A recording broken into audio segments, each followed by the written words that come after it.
Hey Niners Nation, Coach Tyler here. Today is day 29 of our Baseball Skills Challenge, and today's video is Becoming a Master, Mastering Hitting for Average. Hitting a baseball is one of the hardest things to do in all of sports. How hard is it, you say? Well, look at this chart here. Even the best hitter in MLB history by batting average only got a hit 33.8% of the time. That was Tony Gwynn hitting 338. In 2019, the MLB batting average was around 252, so only 25.2% of the time did hitters get a hit. That equals a fail rate of 74.8%. So don't get too frustrated when you don't get a hit, because even the pros get out 74.8% of the time. Why is hitting so hard? Well, let's look at MLB again and a 90-mile-per-hour fastball. The 90-mile-per-hour fastball reaches home plate in 0.4 seconds. The swing takes about 0.15 seconds from the moment the batter starts to swing to the point of contact. That difference is about 0.25 seconds. A quarter of a second is all the batter has to see the ball, identify the speed, spin, and location of the ball, decide to swing or not and where to swing, and for the brain to tell the body to start to swing. That's a lot that has to happen in a quarter of a second. It proves just how hard hitting is. Keys to hitting, keeping a good batting average. We at Niners Baseball Club believe these 7 things are the main keys to keeping a good batting average. 7 keys are solid mechanics, train, approach, know the situation, attack early in the count, swing at good pitches, put the ball in play with 2 strikes, and then always hustling.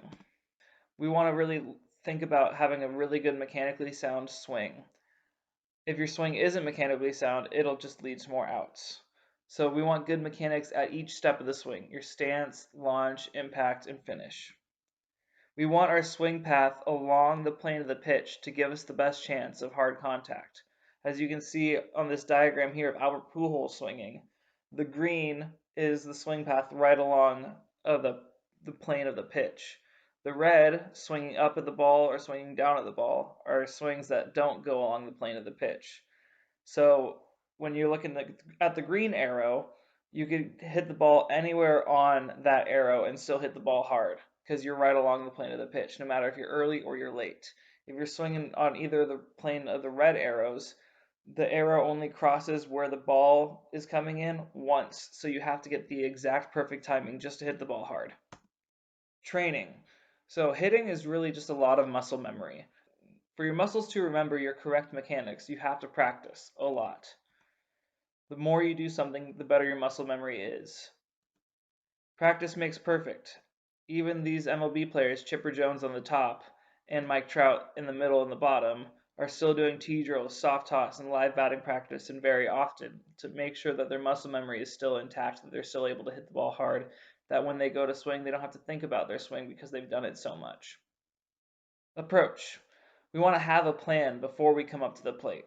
Your preparation for your at-bat does not start when you step into the batter's box. We want to start our preparation in the dugout, where we're watching the pitcher carefully. We're trying to look, see if the pitcher has any patterns, trying to pick up on the timing, on his fastball. We want to continue to prepare and study the pitcher when we're in the on-deck circle as well. When you step in the batter's box, we want to focus on self-confidence and positive self-talk. This is not the point where we want to start our approach because we've already started that. All of our preparation in the dugout and the on-deck circle. We want to know the situation as well when we come up to the plate. You need to know how many outs there are, the runners on base, really know what the situation is and what it calls for, and then be able to execute that.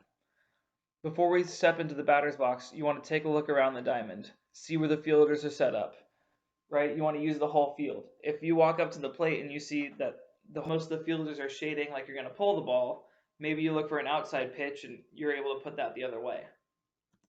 You want to hit it where it's pitched, right? If it's an inside pitch, you want to be able to pull it. If it's an outside pitch, you want to hit it the other way. Wee Willie Keeler is known for saying, hit them where they ain't.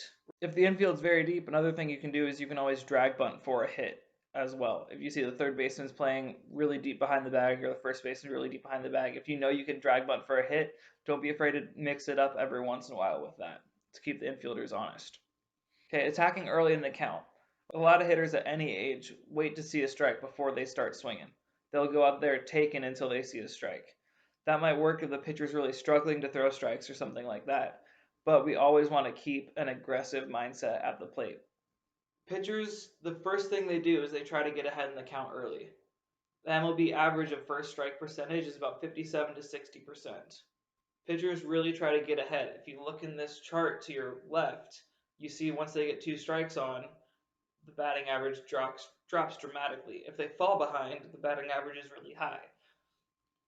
This is why pitchers try to get ahead in the count. Sometimes that best pitch you'll get is that first pitch. It might be a fastball right down the middle. You have to be ready to hit it. You have to be ready to attack it. If you don't attack early, you might put yourself in a hole. You might put yourself in an 0-2 hole or 1-2 hole. But just because we're attacking early in the count doesn't mean we want to swing at the first pitch no matter what. We still want to swing at good pitches. Until you have 2 strikes, you want to swing at your favorite pitch, not the pitch the pitcher wants you to swing at, like Vladimir Guerrero here, swinging at a pitch in the dirt way outside. You want to make sure that until you have 2 strikes on, the only pitches you're swinging at are pitches you know you can drive and hit hard. Now, when we're talking with 2 strikes, we want to make sure we just put the ball in play no matter what. As we're going back to this table here, you can see the MLB batting average is once the count reaches 2 strikes. Once 2 strikes come, we want to expand the zone, right? We want to make sure that anything that's close, we're putting the ball in play and making something happen. Ultimately, we don't want to let the umpire call strike 3. We want to make sure that we're deciding our own fate, not letting the umpire decide that. Lastly, we want to focus on always hustling. Slow rollers, balls in the hole, can be beat out for infield singles. Ichiro Suzuki here, pictured on the right, was known for beating out infield singles often. Hustling out ground balls also adds pressure to the defense as well. It can equate to more errors. Even though that might not help with your average, it still helps with getting on base. Bloopers as well. We want to make sure if we hit a high pop fly that's in between the outfield and the infield, we're still hustling. We don't want to slow jog just because we think it's going to be an out. We want to be hustling just in case. Bloopers, beating out ground balls, all that stuff looks like a hard line drive single in the scorebook. They all look the same, right? A single is a single no matter how it comes about. If you would like, in the description below, we have some links to other YouTube videos of pros talking about their tips of hitting, and then you can see how they coincide with what we've taught here today.